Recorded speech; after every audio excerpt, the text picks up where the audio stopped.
चतुर्दशोऽध्यायः। सूत उवाच सम्प्रस्थिते द्वारकायां जिष्णो बन्धुदिदृक्षया ज्ञातुं च पुण्यश्लोकस्य कृष्णस्य च विचेष्टितं प्रतीताः कतिचिन्मासास्तथा नायात् ततोऽर्जुनः ददर्श घोररूपाणि निमित्तानि गुरुद्वहः कालस्य च गतिं रौद्रां विपर्यस्तर्तु धर्मिणः कापीयसिन्धूणां वार्तां क्रोधलोभानुतात्मनां जिह्मप्रायं व्यवहृतं शाठ्यमिश्रं च सौहृदं पितृमातृसुहृद्भातृदम्पतीनां च कल्पनं निमित्तान्यन्तरिष्टानि काले त्वनुपते नृणां लोभाद्य धर्म प्रवृत्ति दृष्टो वाचानुजं नृपः। હવે 14મા અધ્યાયમાં અપશુકન જોઈને મારા યુધિષ્ઠિર શંકા કરે છે અને અર્જુન દ્વારકાથી પાછા આવે છે, એની કથા આવે છે. સુતજી કહે છે સ્વજનોને મળવા અને પુણ્ય શ્લોક ભગવાન શ્રી કૃષ્ણ હવે શું કરી રહ્યા છે, કરવા ઈચ્છે છે, જાણવા માટે અર્જુન દ્વારકા ગયેલા હતા. કેટલાક મહિના વીતી ગયા પછી પણ અર્જુન ત્યાંથી પાછા ના આવ્યા. ધર્મરાજ યુધિષ્ઠિરને બહુ ભયંકર અપશુકન દેખાવા લાગ્યા. એમણે જોયું કે કાળની ગતિ બહુ વિકટ થઈ ગઈ છે. જે સમયે જે ઋતુ હોવી જોઈએ એ સમયે એ ઋતુ નથી થતી અને ઋતુઓની ક્રિયાઓ ઉલટી થઈ ગઈ છે. લોકો બહુ ક્રોધી, લોભી, અસત્યપરાયણ થઈ ગયા છે. પોતાના જીવન નિર્વાહને માટે લોકો પાપપૂર્ણ વ્યાપાર કરવા લાગ્યા છે. બધો વ્યવહાર કપટથી ભરેલો થઈ રહ્યો છે, એટલે સુધી કે મિત્રતામાં પણ છળ મળી ગયું છે. પિતા માતા, સગા સંબંધી, ભાઈ અને પતિ પત્નીમાં પણ ઝઘડા ટંટા થવા લાગ્યા છે.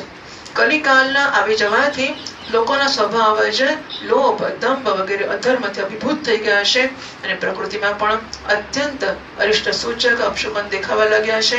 આ બધું જોઈને યુધિષ્ઠિરે પોતાના નાના ભાઈ ભીમસેનને કહ્યું. 6ઠ્ઠા શ્લોકથી. युधिष्ठिर उवाच सम्प्रेषितो द्वारकायां विष्णुर्बन्धुदिदृक्षया ज्ञातुं च पुण्यश्लोकस्य कृष्णस्य च विचेष्टितं कथा सप्ताधुनामासा भीमसेन तवानुजः नायादिकस्य वा हेतुर्नाहं वेदेदमञ्जसा अपि देवर्षिणादिष्टसकालोऽयमुपस्थितः यदात्मनोऽगमाक्रीडं भगवान्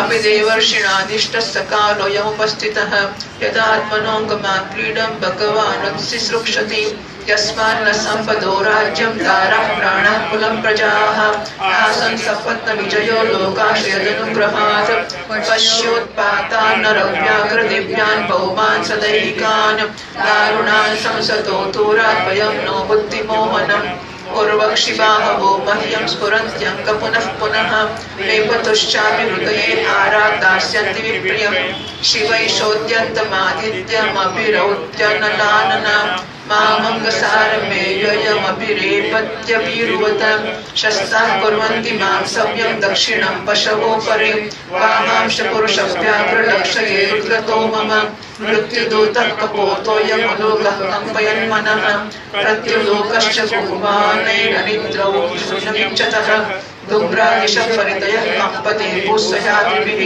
निर्घातश्च महांस्तादसाकं नृतनयत्नभिः.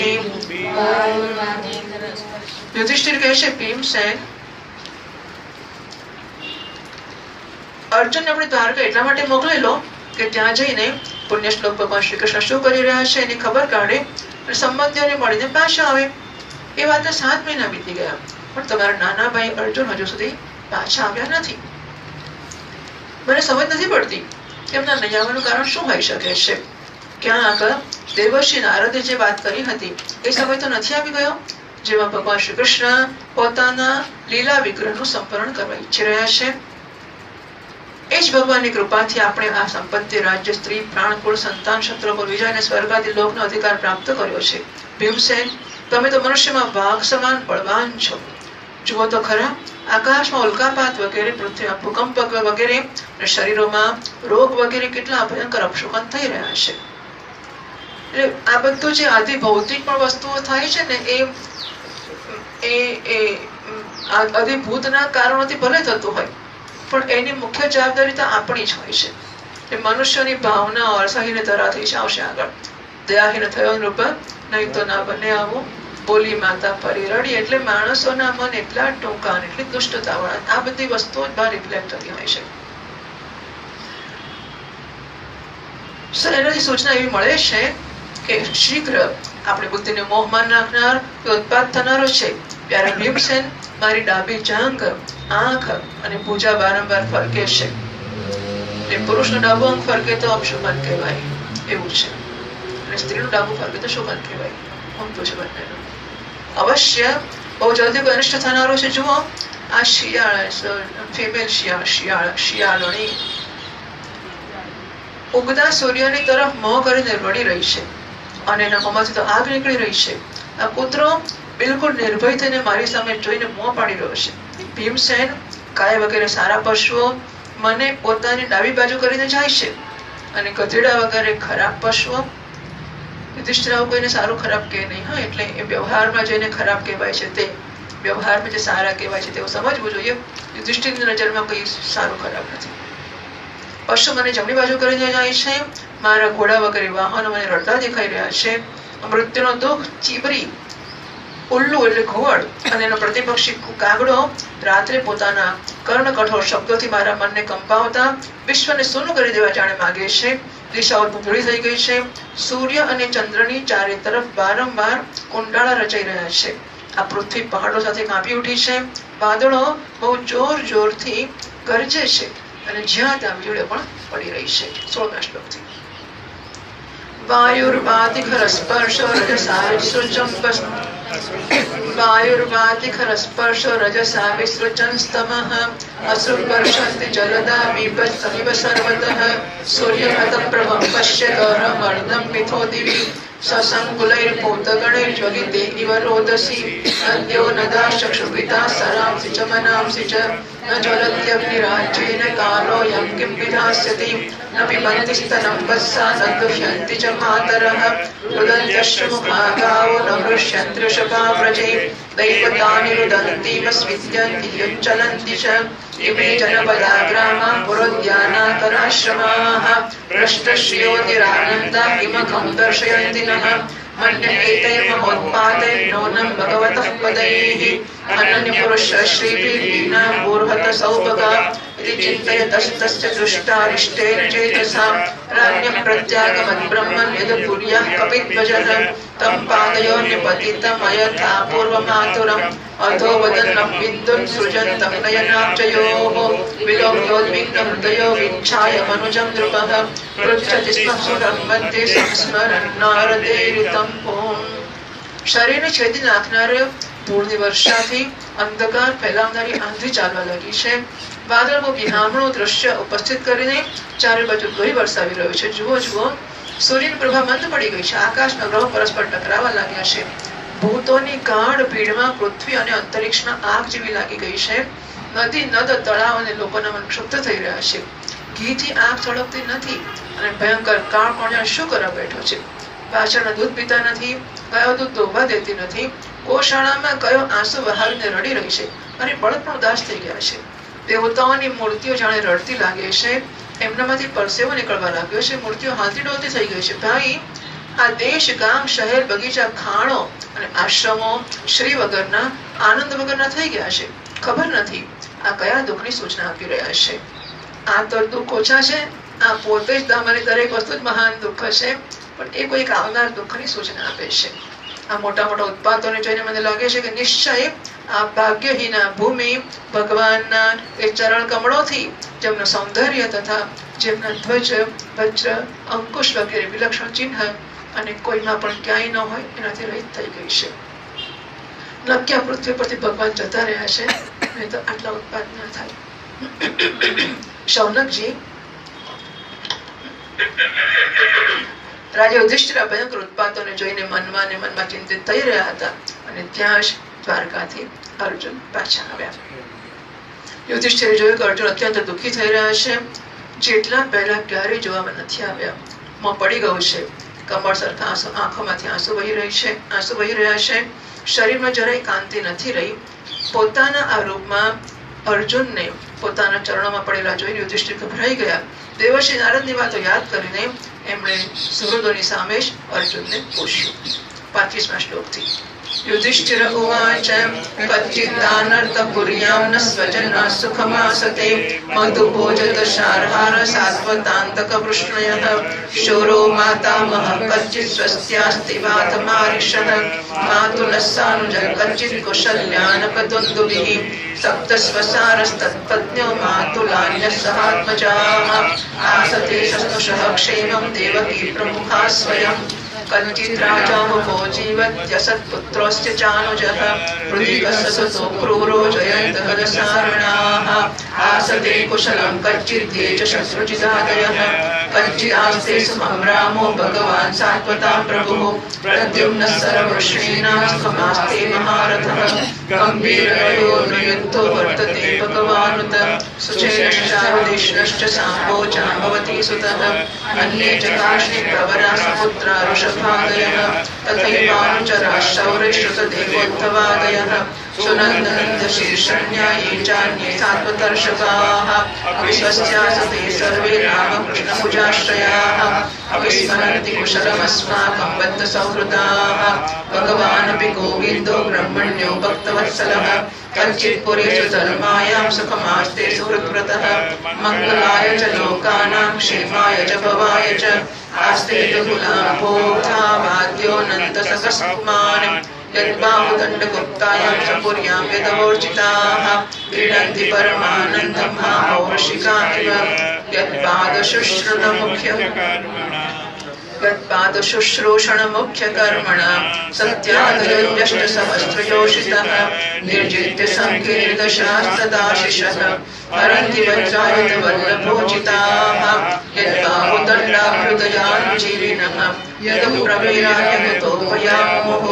अतिक्रमन्त्यङ्घ्रिभिराहृतां बलात् सभां सुधर्मां सुरसत्तमोचितां कच्चित्तेनामयं तात पृष्ठतेजा विभासि मे अलब्धमानो वज्ञातः किं वा तात चिरोषितः कच्चिन्नाविहतो भावैश्शब्दादिभिरमङ्गलैः न दत्तमुक्तमर्थिभ्यः आश्रयाय प्रतिश्रुतं कच्चित् त्वं ब्राह्मणं बालं कामवृद्धं रोगिणं स्त्रियं शरणो वसुतं सत्त्वं नाद्याक्षि शरणप्रदः कच्चित् त्वं नागमो गम्यां वासत्कृतां स्त्रियं पराजितो वात भवान्नोत्तमैर्नासमैः पथि अपिश्रित्पर्यमुक्तास्त्वं सम्भोज्य वृद्धबालकान् जुगुप्सितं कर्म किञ्चित् कृतवान् यतक्षमम् कच्चित् प्रेष्ठतमेनाथ हृदयेनात्मबन्धुना शून्यो स्थिरहितो नित्यं मन्यसे तेन ध्यानरुकमुः।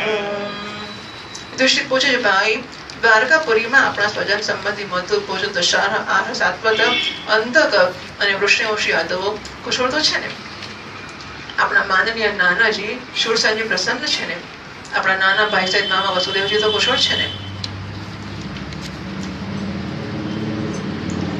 નાના ભાઈ કોણ નાનો ભાઈ કૃષ્ણ હશે એવું હશે ને નાના ભાઈ કૃષ્ણ સહિત મામા વસુદેવજી બરાબર છે એમની પત્નીઓ આપણી મામી દેવકી અને સાથે બહેનો પોતાના પુત્રોને વહુઓ સાથે આનંદમાં તો છે ને જેમનો પુત્ર કંસ બહુ દુષ્ટ હતો એ રાજા ઉગ્રસેન પોતાના નાના ભાઈ દેવક સાથે જીવતા છે ને કૃતિક એમના પુત્ર કૃતવર્મા અક્રૂર જયંત ગજસારણ અને શત્રુજીત વગેરે યાદવ વીરો સકુશળ છે ને યાદવોના પ્રભુ બલરામજી તો આનંદમાં છે ને વૃષ્ણિવંશના સર્વશ્રેષ્ઠ મહારથે પ્રદ્યુમ્ન ઠીક છે ને યુદ્ધમાં સ્ફૂર્તિ બતાવનાર અનિરુદ્ધ કેમ છે આનંદમાં છે ને સુષેણ ચારો દેશનો જાંબવતી નંદન આમ ગોળ ગોળ ફરે છે હજુ વચ્ચે પૂછવાની હિંમત નથી ચાલતી સુષેણ ચારો દેશનો જાંબવતી નંદન સામ અને પોતાના પુત્રો સહિત ઋષભ વગેરે ભગવાન શ્રી કૃષ્ણના અન્ય બધા પુત્રો પ્રસન્ન છે ને ભગવાન કૃષ્ણના સેવક 16,008 નું પૂછે ને એના છોકરાઓનું પૂછે બધું કરે ત્યારે ભગવાનનો વારો આવશે ને કેટલી ખબર પૂછવાની ભગવાનના સેવક શોજદેવ ઉદ્ધવ વગેરે અને બીજા સુનંદ વગેરે પ્રધાન યદુવંશી જે ભગવાન શ્રી કૃષ્ણ અને બલરામના બાહુબળથી સુરક્ષિત છે બધા કુશળ છે ને આપણે અત્યંત પ્રેમ કરનાર એ લોકો ક્યારેક આપણા કુશળ મંગળની વાત કરે છે ખરા ભક્તવત્સલ બ્રાહ્મણ ભક્ત ભગવાન શ્રી કૃષ્ણ પોતાના સ્વજનોની સાથે દ્વારકાની સુધર્મા સભામાં સુખપૂર્વક બિરાજી રહ્યા છે ને આદિપુરુષ બલરામજીની સાથે સંસારના પરમ મંગળ પરમ કલ્યાણ અને ઉન્નતિ માટે યદુવંશ રૂપ ક્ષીરસાગરમાં વિરાજમાન છે એમના બાહુ પરથી સુરક્ષિત દ્વારકાપુરીમાં યદુવંશીઓ આખા સંસાર દ્વારા સન્માનિત થઈને બહુ આનંદથી વિષ્ણુ ભગવાનના પાર્ષદોની જેમ વિહાર કરી રહ્યા છે. સત્યભામા વગેરે 16,000 રાણીઓ પ્રધાન રૂપથી એમના ચરણ કમળોની સેવામાં રત રહીને એમના દ્વારા યુદ્ધમાં ઇન્દ્રાદી દેવતાઓને પણ હરાવીને ઇન્દ્રાણીના ભોગને યોગ્ય તથા એમને અભિષ્ટ પારિજાતાદી વસ્તુનો ઉપભોગ કરે છે. યદુવંશી વીર શ્રી કૃષ્ણના બાહુદંડના પ્રભાવથી સુરક્ષિત રહીને નિર્ભય રહે છે અને બળપૂર્વક લાવવામાં આવેલ મોટા મોટા દેવતાઓને બેસવાને યોગ્ય સુધર્મા સભાને પોતાના ચરણોથી આક્રાંત કરતા રહે છે. ભાઈ અર્જુન, એ પણ બતાવો ને કે તમે પોતે તો કુશળ છો, ખબર નથી પડતી કે થયું છે શું, એને ચારે બાજુ પછી કે એને જ કંઈક થયું હોય તો શું, આ બધું તો પૂછપૂછ કર્યું. તમે પોતે તો ઠીક છો ને, મને તો તમે શ્રી વગરના થઈ ગયા, ઝાંખા દેખાવ છો. ત્યાં બહુ દડા રહ્યા, ક્યાંક તમારા સન્માનમાં કોઈ પ્રકારની કમી તો નથી થઈ, કોઈ તમારો અનાદર કર્યો, સરખો આદર ના કર્યો, ક્યાંક તમારો અપમાન તો નથી થઈ ગયો, ક્યાંક કોઈ દુર્ભાવપૂર્ણ અમંગળ શબ્દ દ્વારા તમારું ચિત્ત તો નથી દુખાવ્યું, અથવા કોઈ આશાથી તમારી પાસે યાચક આવ્યા એમની માંગેલી વસ્તુ અથવા એ તમે એની માંગણી નહીં આપી શક્યા, અથવા જો તમે પ્રતિજ્ઞા કરી કે આપીશ અને પછી ના આપી શક્યા, એવું કંઈક થયું છે. તમે હંમેશા શરણાગતોની રક્ષા કરતા આવ્યા છો, ક્યાંક કોઈ બ્રાહ્મણ, બાળક, ગાય, વૃદ્ધ, રોગી, અબળા સ્ત્રી અથવા અન્ય કોઈ પ્રાણી એ તમારા શરણમાં આવ્યું હોય, તમે એનો ત્યાગ તો નથી કર્યો ને. કઈ કઈ વસ્તુ દુઃખી થવું જોઈએ. ક્યાંક તમે અગમ્ય સ્ત્રી સાથે સમાગમ તો નથી કર્યો ને, અથવા ગમન કરવા યોગ્ય સ્ત્રીની સાથે અસત્કારપૂર્વક સમાગમ તો નથી કર્યો ને. ક્યાંક માર્ગમાં પોતાનાથી નાના અથવા બરાબરી વાળા સાથે હારી તો નથી ગયા ને, અથવા ભોજન કરાવવા યોગ્ય બાળક અને વૃદ્ધોને તમને એકલા છોડીને તમે એકલા તો ભોજન નથી કરી લીધું ને. મને વિશ્વાસ છે કે તમે આવું કોઈ નિંદિત કામ તો નહીં જ કર્યું હોય જે તમારું યોગ્ય ના હોય. ગમે તે માનો ના માનો, પણ આપણા પરમ પ્રિયતામાં અભિન્ન હૃદય પરમ સુહૃદ ભગવાન શ્રી કૃષ્ણથી તમે રહિત થઈ ગયા છો. નારાયણની ગેરહાજરીમાં જ નરને અસર થાય, બાકી બીજું કોઈ વસ્તુ તમને કશું કરી ના શકે. એનાથી તમે શૂન્ય પોતાને માંદી રહ્યો છો, આ સિવાય બીજું કોઈ કારણ ના થઈ શકે તમને જેનાથી આટલી માનસિક પીડા થઈ રહી છે. એટલે શ્રીમદ ભાગવતે મહાપુરાણે પારમહંસ્યામ સંહિતાયામ પ્રથમ સ્કંદે યુધિષ્ઠિરવર્તકો નામ ચતુર્દશોધ્યાય. કૃષ્ણાર્પણમસ્તુ. રણછોડરાય કી જય, દ્વારિકાધીશ કી જય, શ્રી ગોવર્ધનનાથ કી જય.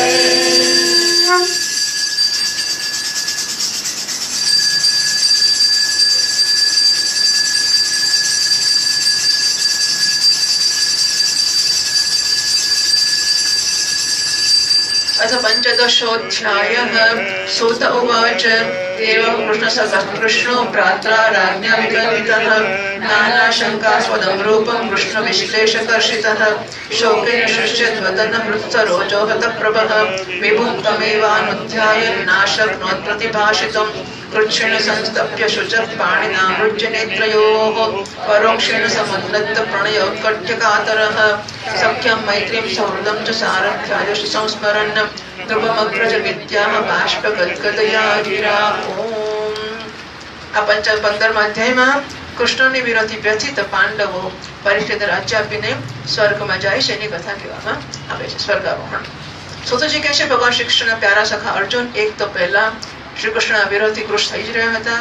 અમારા યુધિષ્ઠિરે એમની વિષાદગ્રસ્ત મુદ્રા જોઈને એના વિષયમાં અનેક પ્રકારના આશંકાઓ કરતા પ્રશ્નોની છડી લગાવી દીધી. શોકથી અર્જુનનું મુખ હૃદય કમળ સુખાઈ ગયું હતું, ચહેરો ફિક્કો પડી ગયો હતો. એ જ ભગવાન શ્રી કૃષ્ણના ધ્યાનમાં એવા ડૂબ્યા રહ્યા હતા કે મોટા ભાઈના પ્રશ્નોનો કોઈ ઉત્તર આપી શક્યા નહીં. શ્રી કૃષ્ણ આંખોથી ઓઝલ થઈ ગયા હતા. એને કારણે વધેલી પ્રેમજનિત ઉત્કંઠાથી પરવશ થઈ ગયા હતા. રથ હાંક્યો, રમતા હરતા ફરતા સાથે હતા, મિત્રતા કરી હતી. અભિન્ન હૃદયતા બેના હૃદય એક હતા અને પ્રેમથી ભરેલો વ્યવહાર જે કર્યો હતો એમની યાદ પર યાદ આવી રહી હતી. બહુ કષ્ટથી એમણે પોતાના શોકના વેગને રોક્યો, હાથથી નેત્રોના આંસુ લૂછ્યા અને પછી રૂંધાયેલા ગળાથી પોતાના મોટા ભાઈ મહારાજ યુધિષ્ઠિરને એ કહેવા લાગ્યા. 5મા શ્લોકથી. अर्जुन उवाच वञ्चितोऽहं महाराज हरिणा बन्धुरूपिणा येन मे भवतं तेजो देवविस्तापनं महतं यस्य क्षणयोगेन लोको यत्प्रियदर्शनः मुखेन रहितो येष मृतकः प्रोच्यते यथा यत्संशयार्पतकेतमुपागतानां राज्ञां स्वयंवरमुखे स्मरदुर्मदानां तेजोवृतं खलु मया विहतश्च मत्स्यः सज्जीकृतेन तनुषाधिकता च कृष्णा यत्सन्निधावहमुखाण्डवमग्नयेताम् इन्द्रं च सामरगणं तरसा विजित्य लब्धा सभामयकृताद्भुतशिल्पमाया दिग्योरद्रपतयो बलिमत्करेते यत्तेजसादपशिरोग्रिमहन्महार्थे आयोजस्तवकचायुतसत्त्ववीर्यः तेनावृतापमथनाथमखाय भूपाः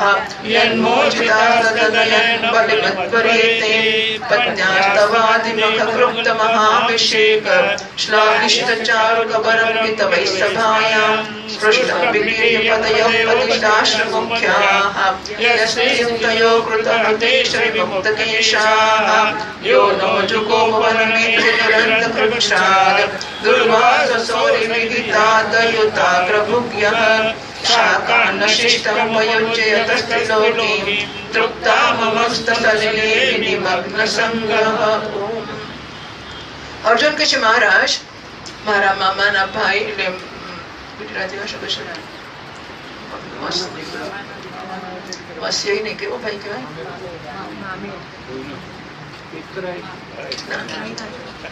મામેરો તો હિન્દીમાં મેરા ભાઈ તો મારા મામાનો દીકરો ભાઈ અથવા તો અત્યંત ઘનિષ્ઠ મિત્રનું રૂપ ધારણ કરનાર શ્રી કૃષ્ણએ મને ઠગી લીધો છે. મારા જે પરંપરા પ્રબળ પરાક્રમથી મોટા મોટા દેવતાઓ પણ આશ્ચર્યમાં ડૂબી જતા હતા એ શ્રી કૃષ્ણને મારી પાસેથી એ પરાક્રમને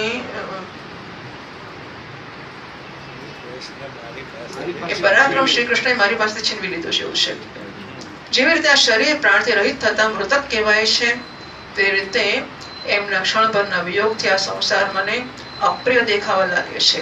એમના આશ્રયથી દ્રૌપદીના સ્વયંવરમાં રાજા દ્રુપદને ઘેર આવેલા કામોન્મત્ત રાજાઓનું તેજ મેં હરણ કરી લીધું હતું. ધનુષ્ય બાણ ચડાવીને મત્સ્યવેદ કર્યો અને આ પ્રકારે દ્રૌપદીને પ્રાપ્ત કરી હતી. એમને સન્નિધિ માત્રથી મેં સમસ્ત દેવતાઓની સાથે ઇન્દ્રને મારા બળથી જીતીને અગ્નિદેવને એમની તૃપ્તિ માટે ખાંડવ વનનું દાન કર્યું હતું અને મય દાનવને નિર્માણ કરેલી અલૌકિક કલા કૌશળથી યુક્ત માયામય સભા પ્રાપ્ત કરી હતી અને આપણા યજ્ઞમાં સર્વ તરફથી આવીને રાજાઓએ અનેક પ્રકારની ભેટો આપણે સમર્પિત કરી હતી. 10,000 હાથીઓની શક્તિ અને બળથી સંપન્ન આપના આ ભાઈ ભીમસેન એમની શક્તિથી રાજાઓના મસ્તક પર પગ રાખનાર અભિમાની જરાસંધનો વધ કરી શક્યા. એ પછી એમણે ભગવાનના એ બહુ બધા રાજાઓને મુક્ત ભગવાને એ બહુ બધા રાજાઓને મુક્ત કર્યા જેમને જરાસંધે મહાભૈરવ યજ્ઞમાં બલિ ચડાવવા માટે બંદી બનાવી રાખ્યા હતા. આ બધા રાજાઓએ પોતાના આપના યજ્ઞમાં અનેક પ્રકારના ઉપહાર આપ્યા હતા. મહારાણી દ્રૌપદી રાજસુ યજ્ઞના મહાન અભિષેકથી પવિત્ર થઈને પોતાના સુંદર કેશોને જેમણે દુષ્ટોએ ભરી સભામાં સ્પર્શ કરવાનો સાહસ કર્યો હતો વિખેરીને આંખોમાં આંસુ ભરીને જ્યારે શ્રી કૃષ્ણના ચરણોમાં પડી હતી ત્યારે એમણે એની સામે એના એક ઘોર અપમાન બદલવાની પ્રતિજ્ઞા કરીને એ ધૂર્તોની સ્ત્રીઓની એવી દશા કરી દીધી કે બધી વિધવા થઈ ગઈ અને એમને પોતાના કેશ પોતાના હાથે ખોલી નાખવા પડ્યા હતા. વનવાસના સમયે આપણા વેરી દુર્યોધને ષડયંત્ર કરીને 10,000 શિષ્યો સાથે બેસાડીને ભોજન કરનારા મહર્ષિ દુર્વાસાને આપણને મુશ્કેલ સંકટમાં નાખવા મોકલી આપ્યા અને દુર્વાસે આપણને સંકટમાં નાખ્યા હતા. એ સમયે એમણે દ્રૌપદીના પાત્રમાં બચેલી શાકની એક પાંદડીનો ભોગ લગાવીને આપણી રક્ષા કરી હતી. એમને આવું કરતા જ નદીમાં સ્નાન કરતી મુનિ મંડળને એવું દેખાયું કે કથા કદાચ આગળ આવશે નીચે આપી છે વાંચી લઈએ છે. નદીમાં સ્નાન કરતી મુનિ મંડળને એવું લાગ્યું કે જાણે એમનું તો પેટ જ ભરી ગયું આખી ત્રિલોકી તૃપ્ત થઈ ગઈ છે. નીચે લખ્યું છે એકવાર રાજા દુર્યોધને મહર્ષિ દુર્વાસાની બહુ સેવા કરી. એ પાંડવો વનમાં છે અને દુર્યોધનને ત્યાં મહર્ષિ દુર્વાસાને નિમંત્રણ આપવામાં આવ્યું. દુર્વાસા મુનિ આવ્યા 10,000 શિષ્યોને સાથે બેસાડીને જમે છે. દુર્વાસા મુનિ દુર્યોધન એમને બહુ સેવા કરી, બહુ ખુશ કરી નાખ્યા. પછી પ્રસન્ન થઈ જાય એટલે મુનિએ દુર્યોધનને બધો વર માંગ. દુર્યોધને વિચાર કર્યો કે ઋષિની છાપથી પાંડવોને નાશ કરવાનો સુંદર અવસર છે. એટલે એમણે મુનિને કહ્યું, દુર્યોધને એ બ્રાહ્મણ અમારા કુળમાં યુધિષ્ઠિર પ્રધાન છે. આપ આપના પોતાના 10,000 શિષ્યો સાથે એમના આતિથ્યનો સ્વીકાર કરો, એમને ઘરે જમવા જાઓ. એ વનમાં છે, તમે તમારા 10,000 એટલે કે મને સેવાની જેવી તક આપી, એ સેવાની તક, કારણ કે અમારા મોટા ભાઈ છે, વડીલ છે, એટલે મને સેવાની તક આપી, એવી સેવાની તક આપ જઈને અમારા મોટા ભાઈને ત્યાં જઈને આપો. પણ એક કામ કરજો, આપ એવા સમયે જજો કે દ્રૌપદી જયારે ભોજન કરી ચૂકી હોય, આથી એને ભૂખનું કષ્ટ સહન ના કરવું પડે. કારણ કે વહુને તો બધા મહેમાન 10,000 મહેમાન ને દુર્વાસા ને પોતાના પતિઓ ને સાસુ બધું પતાવે ત્યારે બહાર હોય ને એનો બીજા દ્રૌપદી કેટલું કષ્ટ પડે. એવું કરજો, બધા જમી લે, છેવટે દ્રૌપદી પણ જમી લે, પછી આપણે ત્યાં જજો એટલે તકલીફ ના પડે. દ્રૌપદીની પાસે સૂર્યનું આપેલું અક્ષય પાત્ર હતું, એમાં સિદ્ધ કરેલું અન્ન દ્રૌપદી ભોજન કરે એના પહેલા રહેતું, એ જમી લે પછી અંદર કશું રહેતું નહીં. અક્ષય પાત્ર એવું હતું કે એમાંથી જ બધું જમાડતી હતી. વનમાં ક્યાંથી રસોઈ થાય, લાવે ક્યાંથી? અક્ષય પાત્ર હતું, જેટલું માગો ને જેટલું જોઈએ, જે જોઈએ જેટલું જોઈએ, જેવું જે બધું નીકળ્યા કરતું હતું. બધા જમતા એમાંથી. શરત એટલી કે દ્રૌપદી એકવાર જમી લે પછી અક્ષય પાત્રમાંથી એ દિવસે કશું ના નીકળે. આવું હતું. પરંતુ એને ભોજન કર્યા પછી સમાપ્ત થઈ જતું હતું. દુર્વાસાજી દુર્યોધનના કહેવા પ્રમાણે દ્રૌપદી ભોજન કરી લીધું પછી બપોરના સમયે પોતાની શિષ્ય મંડળી સાથે એમને ત્યાં પહોંચ્યા અને ધર્મરાજાને કહેવા લાગ્યા, અમે નદીએ સ્નાન કરવા જઈએ છીએ, તમે અમારે માટે ભોજન તૈયાર કરી રાખો. 10,000 ભોજન એટલે શું, એ મજાક છે. હવે નહીં ના તો ભોજન તૈયાર કરી દો. દ્રૌપદીને બહુ ચિંતા થઈ ગઈ. અત્યંત આર્ત થઈને આર્ત બંધ ભગવાન શ્રી કૃષ્ણનું શરણ લીધું. ભગવાન તરત જ પોતાના વિલાસ ભવનને છોડીને દ્રૌપદીની ઝૂંપડી પર આવ્યા અને કહેવા લાગે, કૃષ્ણ બહુ ભૂખ લાગી છે, કે ખાવાનું આપણે? દ્રૌપદી ભગવાનની અનુપમ દયાથી ગદગદ થઈ ગઈ અને બોલી, પ્રભુ મારું મહાન ભાગ્ય છે જે આજે વિશ્વંભરે મારી પાસે ભોજન માંગ્યું છે, પણ શું કરું? અત્યારે કુટિયામાં કઈ જ નથી. ભગવાન કહે છે, ઠીક છે, પેલું પાત્ર તો લાવતા, અક્ષય પાત્ર, એમાં કંઈક તો હશે. પછી મહાત્મા ઉમેરે કે તું તો રાજરાણી છે, વાસણ સાફ કરતા ના આવડે ને, તો સાફ કર્યું, તરફ પાંજરું ચોંટ્યું છે, લઈ આવ તો ખરી, કંઈક જોઈએ શું નીકળે છે. દ્રૌપદી પછી કચકચ નહીં, લઈ આવ નહીં પણ કહ્યું તો ખરું કે નથી, પણ તો લઈ આવ ને. પણ મેં કહ્યું તમને કે અંદર કશું નથી, લઈને શું કરવાનું? ભગવાન કહે છે લઈ આવ. હાજી લઈ આવી. એમાં ક્યાંક શાકનો એક કણ લાગ્યો ને ચોંટાડતા કેટલી તકલીફ પડે છે, ના હોય તો ઉભું કરતા શ્રી નારાયણ ને શિવા. એક કણ લાગ્યો હતો. વિશ્વાત્મા હરિએ એનો ભોગ લગાવ્યો અને એના વિશ્વાત્મા પ્રિયતામ, આ ભોજન હું કરું છું એનાથી ત્રિલોકી આખી ધરી જાય. ત્રિલોકી તૃપ્ત થઈ ગઈ અને ભીમસેનને કહ્યું કે મુનિની મંડળીને ભોજન કરવા બોલાવી લાવ. પણ જેવું નારાયણે ખાધું ને પેલા બધા ઓળકારવા માંડ્યા. 10,000 જણા નાતા હતા, એમના પેટ ગળા સુધી ભરાઈ ગયા ને એવા ઓળકાર આવવા માંડ્યા કે બાપરે હવે તો ખવાશે જ નહીં. એને થયું કે પેલા કયું છે પકડવા આવશે હમણાં. તો આ બાજુ બોલાવવા જાય છે યુધિષ્ઠિર, પેલી બાજુ 10,000 ઋષિઓ દુર્વાસા બધા દોડતા ભાગી ગયા કે હવે તો ચંપવું નથી આપણે. એટલે જયારે બોલાવવા ગયા ત્યારે પેલા બધા જતા રહ્યા. તૃપ્ત કરી દીધી અને ભીમસેનને કહ્યું કે મંડળીને બોલાવી લાવ, પરંતુ મુનિગણ તો પહેલા જ તૃપ્ત થઈને ભાગી ગયા હતા. બરાબર, આવી કથા છે. હવે એ જયારે યાદ આવે કે નારાયણે આ કૃપા કરી હતી ત્યારે નહીં તો દુર્વાસા એટલે તો આપણે જાણીએ જ છે કે શું શું કરી શકે અને પાંડવોનો સંપૂર્ણ નાશ કરી જ નાખ્યો હોત, પણ નારાયણ આવી ગયા અને બચાવ્યા. હા બેટા, આ આપણી પરંપરા છે, આ ભગવાન છે, આ કૃપા છે, આ આપણો રસ્તો છે અને આ સિવાયના કોઈ there is no shortcut. નારાયણની આરાધના કરવી, નારાયણને પ્રસન્ન કરવો અને નારાયણની કૃપા પ્રાપ્ત કરવી, એના સિવાયનો કોઈ શોર્ટકટ કે પેલો મણકો પહેરવું કશું થાય કે નહીં? કયો મણકો પહેરવાનો? કેવો પહેરવાનો? 5 કાણા વાળો ને પેલો પંચમુખી રુદ્રાક્ષ પહેરીએ તો ફલાણું થાય ને, પેલો પહેરીએ તો ઠીકણું થાય ને. આવી કોઈ હજુ મેસેજ આવ્યા જ કરે છે. આજે પાછો મેસેજ કે ફલાણો મેસેજ મોકલ્યો છે, શું હતો મને યાદ ખબર નથી. આ તમે હમણાં જ 7 જણને મોકલશો, ચમત્કારિક સમાચાર મળશે. જો નહીં મોકલો તો તમારું તરત નીકળી જશે. અને આ આપણને હજુ આ જ અક્કલ છે આપણી કે આપણને આ જ મેસેજમાં રસ પડે છે કે એવું કેવી રીતે ચમત્કારો થવાના છે. ને એવું તો થઈ કે બધા તમે 25 વાર મોકલ્યા, એમાં કેટલી વાર તમને આમ ચમત્કારિક પરિણામ મળે. ના મોકલે કેટલા તરત નીકળી ગયા. શું કરવા? આમાં પણ માણસો ચમત્કારમાંથી ખસી શકતા જ નથી હોતા. પણ કોઈ ચમત્કાર નામની વસ્તુ હોતી જ નથી. કોઈ ચમત્કાર નથી હોતો. કોઈ કાર્ય કારણ કોઝ અને ઇફેક્ટ સિવાયની વસ્તુ હોતી જ નથી. અને એટલા માટે હું કશું ના કરું, કશું થઈ જાય, ક્યાંકથી અવતીર્ય હોતું નથી. એટલે દ્રૌપદી અર્જુન યાદ કરે અત્યારે કે નારાયણે કેટલી કૃપા, અને એ નારાયણ અત્યારે નથી. એ વિચારતા ને કહેતા શું થઈ જાય, હૃદય ફાટી પડે છે એનું. એટલે પ્રતાપથી યુદ્ધમાં હવે બાકી છે વાંચવાનું 12મા શ્લોકથી.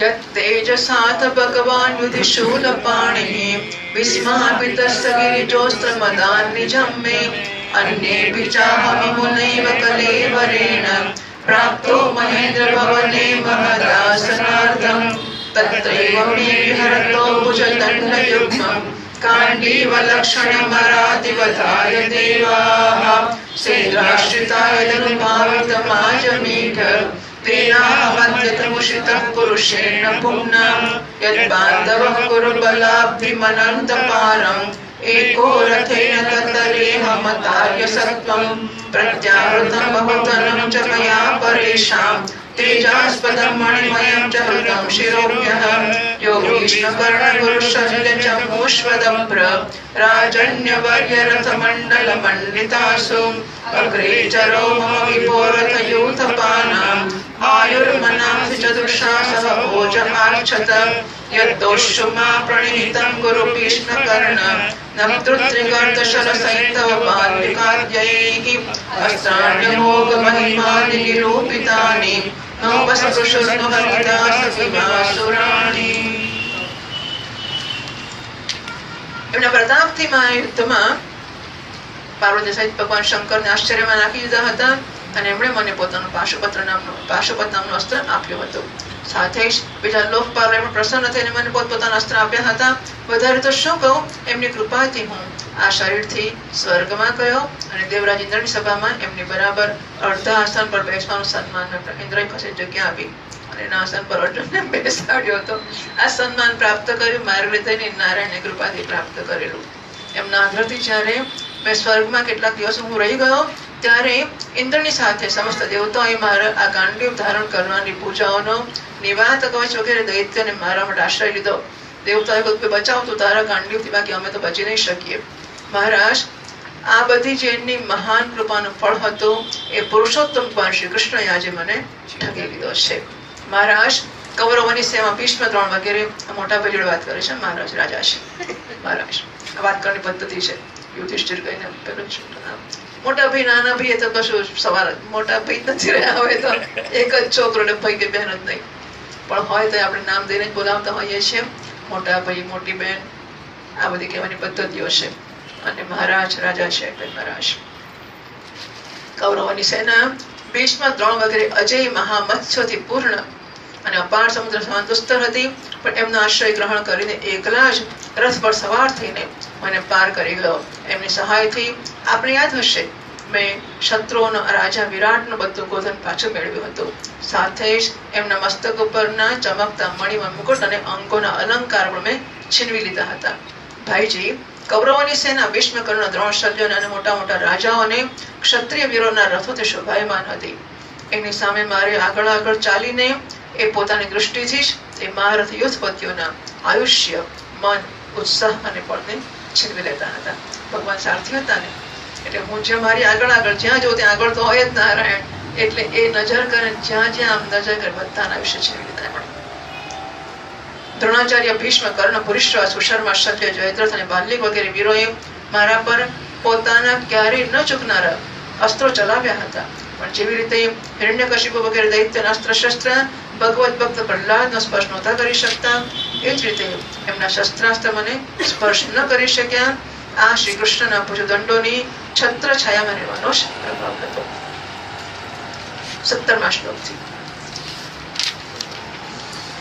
સૌતે વૃતઃ કુમતિનાત્મક ઈશ્વરો મે યત્પાદ પદ્મમ ભવાય ભજન્તિ ભવ્યાઃ મામ શાંતવાહમરયો યતિનો ભુવિષ્ઠં ન પ્રામરણ્યદનુભાવતિરસ્તચિત્તાઃ નર્માણ્યુદારરુચિરસ્મિતશોભિતાनि હે પાર્થ હે સખે ગુરુનંદનેતિ સંકલ્પિતાनि નરદેવ હૃદયસ્પૃશાनि સ્પર્ધુઠન્તિ હૃદયં મમ માધવસ્ય શય્યાસનાટન વિકર્તન ભોજનાદિષુ ऐक्याद्वयस्य ऋतवानिति विप्रलब्धः सख्युः सखेव पितृवत्तनयस्य सर्वं सेहे महान् महितया कुमतेरकं मे सोऽहं नृपेण नैतः पुरुषोत्तमेन सख्याप्रियेण सुहृदा हृदयेन शून्यः अर्धनुग्रहपरिग्रहमङ्गरक्षन् गोपैः सद्भिर्बलेव विनिर्जितोऽस्मि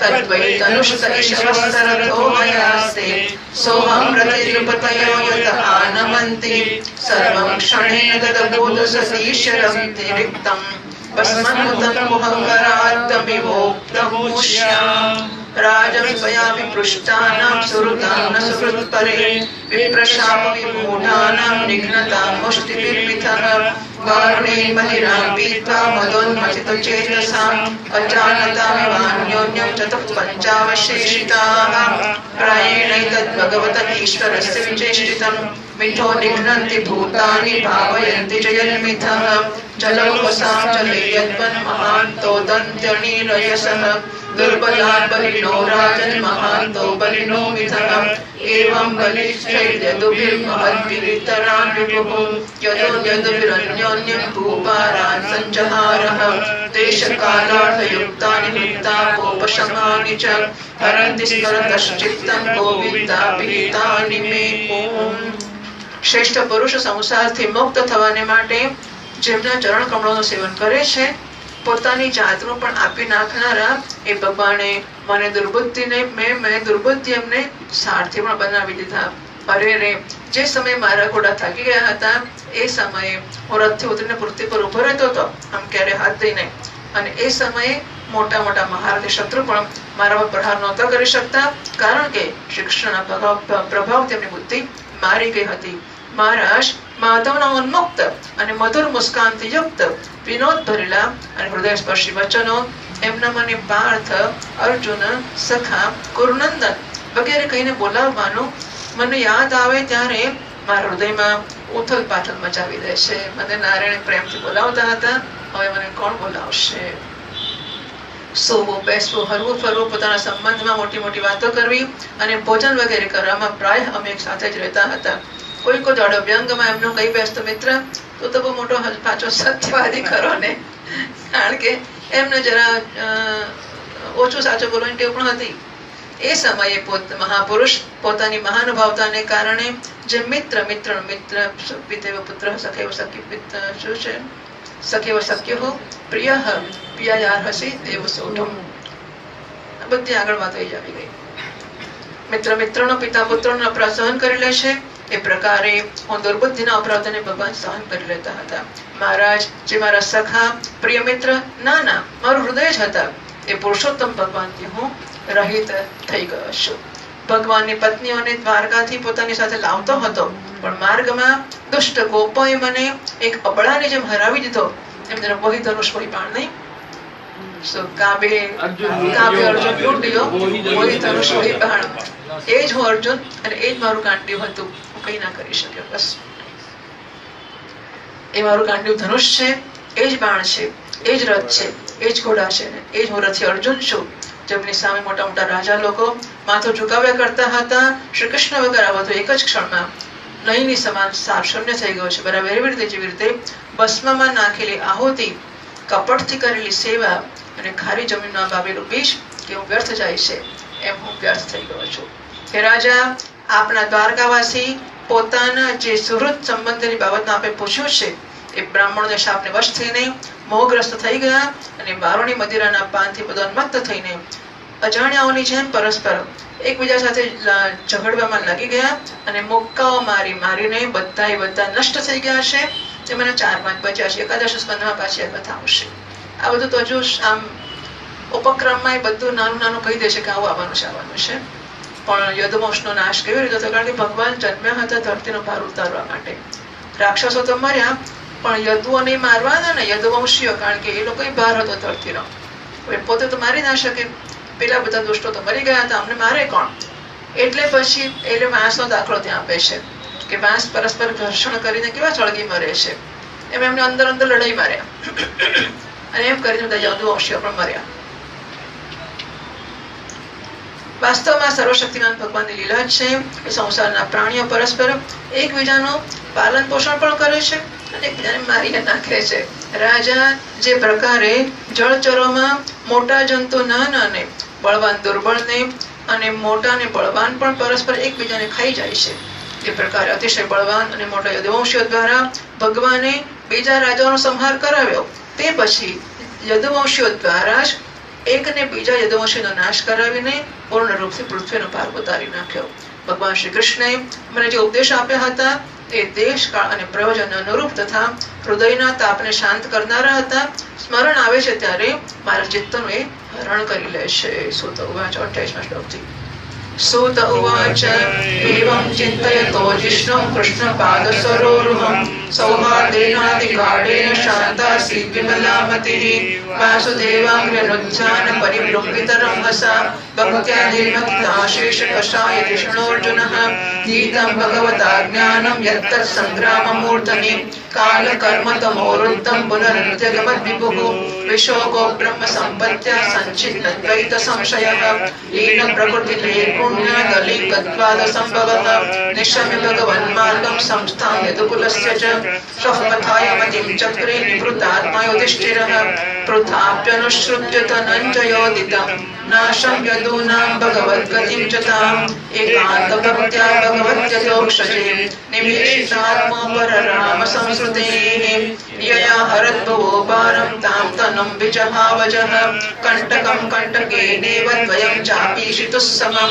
यथा मत्स्यादिरूपाणि तत्ते जह्यात् यथा नटः भूभारलक्षपितो येन जहौ तच्च कलेवरं यदा मुकुन्दो भगवानिनां महे जहोस्त्वतन्वा श्रवणेय सत्कथः तदा हरिवा प्रतिबुद्धचेतसा अधर्महेतुः कलिरन्ववर्तत युधिष्ठिरस्तत्परिसर्पणं बुधः पुरे च राष्ट्रे च गृहे तथात्मने विभाव्य लोभानृतजिह्मनिं सनाद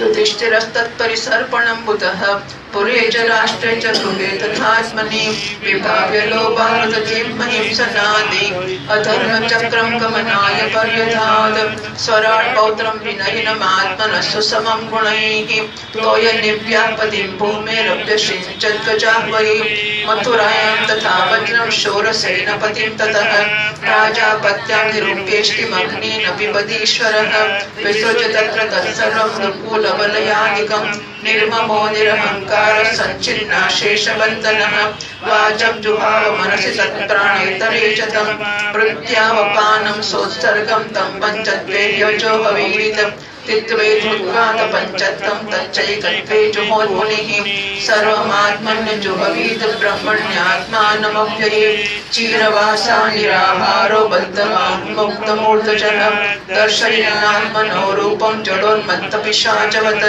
अनुप्रेक्ष्यमाणो निरगादशृण्वन् बधिरो यथा उदीचीं प्रविवेशाशां गतपूर्वां महात्मभिः प्रतिब्रह्म परं ध्यायन्नावर्तेत यतो गतः सर्वे तमनुनिर्जग्मुः प्रातरं कृतनिश्चयाः करुणाधर्ममिन्द्रेण दृष्ट्वा स्पृष्टाः प्रजा भुवि ते साधुकृतसर्वार्थाः ज्ञात्वा त्यन्तिकमात्मनः मनसा धारयामासुर्वैकुण्ठचरणाम्बुजं तद्धानोद्रिक्तया भक्त्या विशुद्धतिषणाः परे तस्मिन् नारायणपदे एकान्तमतयो गतिम् अवापुर्दुरपापां ते असद्भिर्विषयात्मभिः विद्युतकल्पशास्त्राणि विरचेनात्मनैव हि विदुरो परित्यज्य प्रभासे देहमात्मवान् कृष्णावेशेन तच्चित्तं विदुर्भिर्लक्षयं ययौ द्रौपदी च तदाज्ञाय पतिनामनपेक्षतां वासुदेवे भगवती एकान्तगतिरापतं यश्रद्धयैतद्भगवत्प्रियाणां पाण्डवसुतानामिति सम्प्रयाणं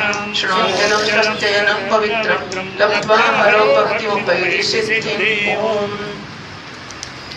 સુતજી કહે છે, આ પ્રકારે પ્રગાઢ પ્રેમથી ભગવાન શ્રી કૃષ્ણના ચરણ કમળોનું ચિંતન કરતા કરતા અર્જુનની ચિત્તવૃત્તિ અત્યંત નિર્મળ અને પ્રશાંત થઈ ગઈ. એમની પ્રેમમય ભક્તિ ભગવાન શ્રી કૃષ્ણના ચરણ કમળોનો અહર્નિશ ચિંતન કરવાથી અત્યંત વધી ગઈ. ભક્તિના વેગથી એમના હૃદયનું મંથન થયું અને એમાંના બધા જ વિકારો બહાર નીકળી ગયા. એમને યુદ્ધના પ્રારંભમાં ભગવાને ઉપદેશ આપ્યો હતો એ ગીતા જ્ઞાનનું ફરીથી સ્મરણ થઈ આવ્યું, જેને કાળના વ્યવધાનને કારણે અને કર્મના વિસ્તારને કારણે પ્રમાદવશ થોડા વખત માટે વિસ્મૃતિ થઈ ગઈ હતી. ગીતમ ભગવતા જ્ઞાન વ્યક્ત સંગ્રામૂર્ધની કાલ કર્મ મરો તમોરુદ્ધમ પુનઃ અધ્યગમત વિભુઃ. બ્રહ્મ જ્ઞાનની પ્રાપ્તિથી માયાના આવરણનો ભંગ થયો અને ગુણાતીત અવસ્થા પ્રાપ્ત થઈ ગઈ. દ્વૈતનો સંશય નિવૃત્ત થયો, સૂક્ષ્મ શરીરનો ભંગ થયો. એ શોક અને જન્મ મૃત્યુના ચક્રથી સર્વથા મુક્ત થઈ ગયા. આમ પરીક્ષિતા બધા પૂર્વજો મુક્ત થયા છે. પરીક્ષિતા બધા જ પૂર્વજો મુક્ત થઈ ગયા છે. ભગવાન સ્વધામ ગમન થયા અને યદોષના સંહારની વૃત્તાંત સાંભળ્યો ત્યારે નિશ્ચળમત યુધિષ્ઠિરે એક રડવા લાગ્યા. યુધિષ્ઠિર નિશ્ચળમતી છે, સ્વર્ગારોહણનો નિશ્ચય કર્યો. કુંતીએ પણ અર્જુનના મુખથી યદુવંશીઓનો નાશ અને ભગવાનના સ્વધામ ગમનની વાત સાંભળી અનન્ય ભક્તિથી પોતાના હૃદયને ભગવાન શ્રી કૃષ્ણમાં લગાવી દીધું અને હંમેશને માટે આ જન્મ મૃત્યુરૂપ સંસારથી પોતાનું મોત ફેરવી લીધું. ભગવાન શ્રી કૃષ્ણએ લોક દ્રષ્ટિમાં જે યાદવ શરીરથી પૃથ્વીનો ભાર ઉતાર્યો હતો એનો પણ પરિત્યાગ કરી દીધો. એવી રીતે જેવી રીતે એક કાંટાથી બીજો કાંટો કાઢવામાં આવે અને પછી બંને કાંટા ફેંકી દેવામાં આવે છે, ભગવાનની દ્રષ્ટિમાં બંને વસ્તુ સમાન હતી. જેમ નટની જેવી રીતે એ નટની જેમ મત્સ્યાદિ રૂપ ધારણ કરે છે અને પછી એમનો ત્યાગ કરે છે, એવી રીતે એમણે જે યાદવ શરીરથી પૃથ્વીનો ભાર દૂર કર્યો હતો એનો પણ ત્યાગ કરી દીધો. જેમની મધુર લીલાઓ શ્રવણ કરવા યોગ્ય છે એ ભગવાન શ્રી કૃષ્ણએ જ્યારે મનુષ્યના શરીરથી આ પૃથ્વીનો પરિત્યાગ કર્યો તે દિવસે વિચારહીન લોકોએ અધર્મમાં ફસાવનાર કળિયુગ આવીને પડી ગયો. મહારાજ યુધિષ્ઠિરે કળિયુગનું ફેલાવાનું છુપાયું નહોતું, એમને ખબર હતી. એમણે જોયું કે દેશમાં, નગરમાં, ઘરોમાં અને પ્રાણીઓમાં લોભ, અસત્ય, છળ, હિંસા અને અધર્મ વધી રહ્યા છે. ત્યારે એમણે મહાપ્રસ્થાનનો નિશ્ચય કર્યો. એમણે પોતાના વિનયી પૌત્ર પરીક્ષિતને જે ગુણોમાં એમના સમાન હતો સમુદ્રથી ઘેરાયેલી પૃથ્વીની સમ્રાટ પદ ઉપર હસ્તિનાપુરમાં અભિષિક્ત કર્યા, પરીક્ષિતને રાજા જાહેર કર્યો. એમણે મથુરામાં શૂર સેનાધિપતિના રૂપમાં અનિરુદ્ધના પુત્ર વજ્રનો અભિષેક કર્યો. આ પછી સમર્થ યુધિષ્ઠિરે પ્રાજાપતિ યજ્ઞ કરીને આહવનીય વગેરે અગ્નિઓમાં પોતાને લીન કરી દીધા. અર્થાત ગૃહસ્થાશ્રમના ધર્મથી મુક્ત થઈને એમણે સંન્યાસ ગ્રહણ કરી લીધો. યુધિષ્ઠિરે પોતાના સર્વ વસ્ત્રાભૂષણ વગેરે ત્યાં છોડ્યા અને મમતા અને અહંકારથી રહિત થઈને સમસ્ત બંધનો કાપી નાખ્યા. એમણે દૃઢ ભાવનાથી વાણીને મનમાં, મનને પ્રાણમાં, યચ્છેદમાં મર્ષિ પ્રજ્ઞા અધ્યક્ષ શાંતાત્મા. વાણીને મનમાં, મનને પ્રાણમાં, પ્રાણને અપાનમાં, અપાનને એની ક્રિયાને મૃત્યુને પંચભૂતમય શરીરમાં લીન કર્યા. આ પ્રકારે શરીરના મૃત્યુરૂપ અનુભવ કરીને એમણે એને ત્રિગુણમાં મેળવી દીધું. ત્રિગુણને મૂળ પ્રકૃતિમાં, સર્વ કારણરૂપા પ્રકૃતિના આત્મામાં અને આત્માને અવિનાશી બ્રહ્મમાં વિલીન કર્યો. એમને અનુભવ થવા લાગ્યો અસંપૂર્ણ દૃશ્ય પ્રપંચ બ્રહ્મ સ્વરૂપ છે. આ પછી એમણે શરીર પર ચીર વસ્ત્ર એટલે કે ફાટેલા તૂટેલા કપડા ધારણ કર્યા, અન્ન જળનો ત્યાગ કર્યો, મૌન લીધું અને બાળ ખોલીને વિખેરી નાખ્યા. પોતાના રૂપને એવું દેખાડવા લાગ્યા જાણે કોઈ જળ ઉન્મત્ત કે પિશાચ હોય. કોઈની રાહ જોયા વગર બહેરાની જેમ કોઈની વાત કોઈનું સાંભળીને ઘર છોડાય ના. ઘર એમ કહેવામાં આવે છે, કોઈ એક આ તો આવી કથા છે. એક સ્ત્રીના પતિને સ્નાન કરાવતી હતી અને એની આંખમાંથી ટપ ટપ પાણી પડતા હતા. એના આંસુ છે પેલા સ્નાન કરતો તો પતિ એના પર પડ્યા કે શું થયું, તને આંખમાં કેમ પાણી આવે? કે મારા પિતા સંન્યાસ લેવાના છે. તને કેવી રીતે ખબર પડી? કે એમનો પત્ર આવ્યો છે, એમણે ભંડારો રાખ્યો છે કે સંન્યાસ નહીં લે. તમને કેમ ખબર પડી કે સંન્યાસ નહીં લે? કે નહીં લે. કેમ નહીં લે? એમ કે આગળ લખીને સંન્યાસ ના લેવાય, જો સંન્યાસ આમ લેવાય. ના તો ઉઠીને ચાલો થઈ ગયો, આમ સંન્યાસ લેવાય. એટલે જાહેરાતો કરી કરીને સંન્યાસ એવી રીતે, એટલે અહીંયા લખ્યું ને કે બહેરાની જેમ ચાલવા માંડવું. તમે પૂછવા જાઓ રાહ જુઓ તો કોઈ છોડવા દે જ નહીં ને, કારણ કે તમે ઘરમાં કામના માણસ છો. ઘરના લોકો છોડવા દેશે જ નહીં. મહાત્માઓ દાખલો આપે પેલા કરચલાનો. કરચલાને પેટીમાં ભરીને વિદેશ મોકલતા હોય સ્ટીમરમાં, તો બધા અંદર પડ્યા હોય, એમાંથી કોઈ આમાં ઉપર જવા જાય, બાકીના પગ ખેંચે ના, ચડવા જ ના દે ઉપર.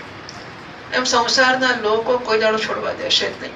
એટલે એમને પૂછીએ કે છોડું કે ના છોડું, શું કરું, મારે તો બહુ ઈચ્છા છે, મારા ઘરમાંથી નાખે ને પેલા નાખે ને પેલું નાખે છે ને. ઈચ્છા હોય તો પૂછવાનો પ્રશ્ન જ નથી આવતો, અને પૂછ્યા પછી પૂછાને વશ થઈ જઈએ એ પણ ઈચ્છા કઈ જાત નહીં. પણ એટલે જવું હોય તો બહેરા થઈને નીકળી જવું પડે. પછી એવું લખ્યું છે અંદર, કોઈની રાહ જોયા વગર કંપની એકલો કેવી રીતે જવું, કંપનીની પણ રાહ ના જોવાય અને કોઈના સલાહ સૂચન કે અનુમતિની પણ રાહ ના જોવાય. બહેરા થઈને નીકળી જવું પડે. નીકળી પડ્યા હૃદયમાં પરબ્રહ્મનું ધ્યાન કરતા, જેને પ્રાપ્ત કરીને પછી પાછા ફરવાનું થતું નથી, એવી ઉત્તર દિશાની યાત્રા કરી, જે તરફ પહેલા મોટા મોટા મહાત્માજનો જઈ ચુક્યા છે. ભીમસેન, અર્જુન વગેરે યુધિષ્ઠિરના નાના ભાઈઓએ પણ જોયું કે હવે પૃથ્વીના બધા લોકોને અધર્મના સહાયક કલિયુગે પ્રભાવિત કરી નાખ્યા છે. ત્યારે પછી એ પણ શ્રી કૃષ્ણના ચરણની પ્રાપ્તિનો થોડો નિશ્ચય કરીને મોટા ભાઈની પાછળ પાછળ નીકળી પડ્યા. એમણે જીવનના બધા લાભ સારી માટે ભોગવ્યા હતા. નિશ્ચય કરીને કે ભગવાન શ્રી કૃષ્ણના ચરણ કમળ જ આપણો પુરુષાર્થ છે. એને પોતાના હૃદયમાં ધારણ કર્યા. પાંડવોના હૃદયમાં ભગવાન શ્રી કૃષ્ણના ચરણ કમળોના ધ્યાનથી ભક્તિભાવ ઉમટી આવ્યો. એમની બુદ્ધિ સર્વથા શુદ્ધ થઈ ગઈ. ભગવાન શ્રી કૃષ્ણના સર્વોત્કૃષ્ટ સ્વરૂપમાં અનન્ય ભાવથી સ્થિર થઈ ગઈ. જેમાં નિષ્પાપ પુરુષ સ્થિર થઈ શકે છે. ફલતઃ એમણે પોતાના વિશુદ્ધ અંતઃકરણને સ્વયં એ ગતિ પ્રાપ્ત કરી જે વિષયાસક્ત દુષ્ટ મનુષ્યોને ક્યારેય પ્રાપ્ત થઈ શકતી નથી. વિચારો દુષ્ટ કેમ વિષયમાં આસક્ત, ધર્મથી વિષય ભોગવે તો પણ, ધર્મથી મેળવે અને ધર્મથી ભોગવે તો પણ વિષયમાં આસક્ત છે એ દુષ્ટ છે. બરાબર, એવું કહ્યું, વિષયાસક્ત દુષ્ટ. એટલે વિષયમાં આસક્ત છે એટલે દુષ્ટ છે. પછી ધર્મ અધર્મ નામની વસ્તુ રહેતી નથી. સંયમી શ્રી કૃષ્ણ, સંયમી અને શ્રી કૃષ્ણના પ્રેમાવેશમાં મુક્ત ભગવાન વિદુરજીએ પણ પોતાના શરીરનો પ્રભાસ ક્ષેત્રમાં ત્યાગ કર્યો. એ સમયે એમને લેવાને માટે આવેલ પિતરોની સાથે એ પોતાના લોક યમલોકમાં ચાલ્યા ગયા.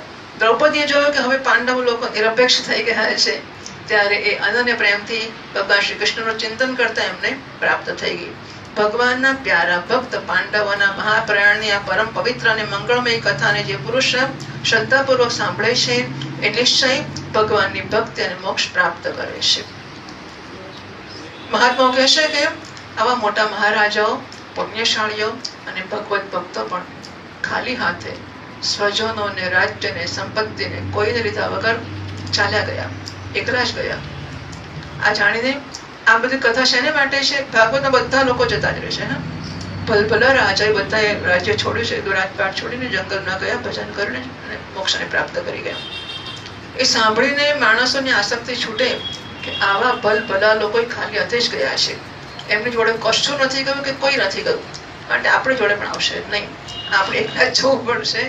આ સાંભળીને કંઈક આસક્તિ છૂટે માણસોની, અને મરીશું ત્યારે છૂટીશું. મેં કહ્યું એમ કે જો જીવતા જીવતા છોડી દઈશું તો મરતી વખત છોડવાનું દુઃખ ઓછું થશે, તો સરળતાથી જ્યારે આવશે ત્યારે છૂટી શકાશે.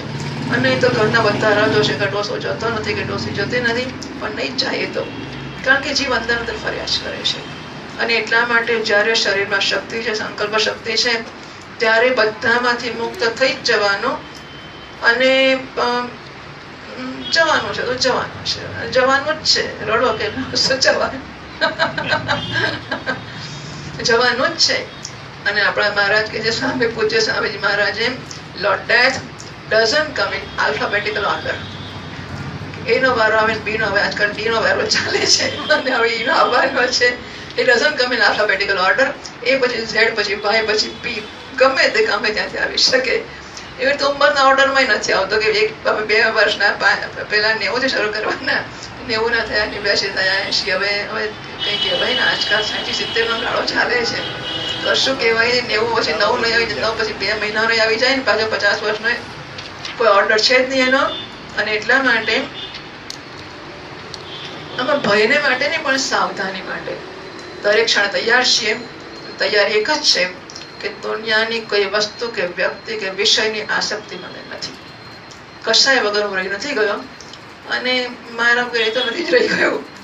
એ તો ખાતરી અત્યારે થઈ જ જવી, એક ક્ષણમાં જ થઈ જવી જોઈએ કે મારા વગર તો કોઈ જરાય નથી રહી ગયું. એટલે હું એમ રાખવો જ નહીં કે એનું શું થશે, એટલે આ તો મને કઈ નથી પણ બિચારે એમનું શું થાય ને એટલા માટે એવું એમ તો રાખવાની જરૂર જ નથી. આટલી જરૂર આપણે જ હોય છે કે એના વગર મારું શું થશે, નોકરી નહીં કરું તો એના વગર મારું શું થશે, કારણ કે હું શું કરીશ, તો હું નકામું મારે જીવવાનું છે ને માટે. આ બધું જો આ એમાં કયા પ્રકારની સિક્યોરિટી છે શોધી કાઢવું જોઈએ. હા, કાં તો પૈસાની હોય કે મારા લોકો ઘરના થાય પણ છોકરાને પૈસા અડક ને પણ શું કામ નથી અડક, તો ભાઈ મને સમજ નથી પડતી. જયારે આપણે કમાતા હતા છોકરા નાના હતા ત્યારે આપણે ખવડાવ્યું, હવે એ કમાય છે ને આપણે ઘરના છે તે આપણને ખવડાવવામાં ખોટું શું છે, પણ ના હું અડકું નહીં, છોકરાને પૈસા નો લઉં જ નહીં. એટલે એક કારણ કે મારે કમાવું છે, અથવા બીજું તો બીજું કરું છું પણ નવરો હાથ પગ ચાલે છે તો કરું છું એટલે હું કમાઉં છું. મજા આવે છે, મજા તો ઉપયોગ વગર મજા આવે જ નહીં. હા, સમજી જ મફતિયા મજા જ ના આવે. મજા ત્યારે જ આવે, મજા આવતી હોય તો કાલથી પગાર બંધ કરી દે, નોકરી ચાલુ રાખે, ખબર પડે મજા આવે છે. કાલથી પગાર બંધ, તમને બહુ ગમે છે નોકરી કરવાનું, ચાલો આવજો ને અમે તમને બેસવા દઈશું, બાકી પગાર બંધ. જઈશું કે નહીં જઈએ, પછી તરત કહીશું કે ના પણ ભગવાનનું ભજન કરવું. હવે 70 વર્ષે નહીં કરી ક્યારે કરીશું, એટલે ભગવાનનું ભજન કરીશું. બાકી જો પગાર આપત પાછા ભજન કરતા કરતા પાછા આવી જઈશું. સમજી લઈએ કે સલામતી ક્યાંક દેખાય છે અને બધી સલામતીઓની વચ્ચેથી ઉંચકીને નારાયણ લઈ જશે. કોઈ રાહ નહીં જોવે, કશું જ નહીં થાય. અને એટલા માટે જે આપણને છોડશે એને આપણે સમયસર છોડી દઈએ. તું મને છોડીને મને વિરહી બનાવીશ, રહીશ કે હાય હાય જતી રહી નોકરી, પૈસા અને છોકરાને આને તે, એના કરતા હું પહેલા છોડી દઉં છું. મારે તમારી કોઈ જરૂર, તમે જઈ શકો છો, તમે જઈ શકો છો, આમે તમારાથી મુક્ત જ છું, પછી શી ચિંતા છે, બરાબર. એટલે આ તો મેં લખ્યું છે, વાંચો ક્યાંક બધા એકલા ચાલ્યા ગયા, આ જાણીને આસક્તિ છૂટી જાય. આ રીતે ભક્તિ એમણે લખ્યું છેલ્લી લીટીમાં, નિશ્ચય ભગવાનની ભક્તિ અને મોક્ષ પ્રાપ્ત કરે. જે પુરુષ આ સ્વર્ગારોહણની કથા શ્રદ્ધાથી સાંભળે છે એ ભગવાનની ભક્તિ પ્રાપ્ત કરે છે અને મોક્ષ પ્રાપ્ત કરે છે. તો ભગવાનની ભક્તિથી મોક્ષ કેવી રીતે થાય? કારણ કે સિદ્ધાંતમાં તો તત્વમસી મહાવાક્યથી જ મોક્ષ થાય, એમને ના થાય. અને ભાગવતમાં બધી જગ્યાએ ત્યાં ગયા જંગલમાં ને પછી લય કરતા કરતા આત્મામાં લીન કર્યું, બ્રહ્મમાં લીન કર્યું, પછી મોક્ષ થયો છે. ઘર છોડવાથી મોક્ષ થયો, ભજન કરવાથી મોક્ષ કશાથી નથી થયો, બ્રહ્મ જ્ઞાનથી જ મોક્ષ સ્પષ્ટ બધી જગ્યાએ ભાગવતમાં છે. ભક્તિથી કેવી રીતે થાય? એટલે કે છે કે આ લોકોને જોઈ જોઈને વૈરાગ્ય આવશે, ભક્તિ થશે અને એ રીતે ભક્તિ મોક્ષનું સાધન બનશે કે માણસને વૈરાગ્ય આવશે, આસક્તિ છૂટશે. દુનિયા નથી ચાલતી આપણા વગર. આપણે નક્કી કર્યું 2 મહિના ભાગવતમાં કશે નહીં જવું તો બધું મારા વગર ચાલશે, અને એ સિવાય બધું મારા વગર નહીં ચાલે, કારણ કે મેં નક્કી નથી કર્યું. As simple as that. એટલે આ કથાઓ એને માટે છે કે વૈરાગ્ય પ્રાપ્ત થઈ શકે. एते श्रीमद्भागवते महापुराणे पारमहंस्यां संहितायां प्रथमस्कन्धे पाण्डवस्वर्गारोहणं नाम पञ्चदशोऽध्यायः. श्रीकृष्णार्पणमस्तु. रणछोड़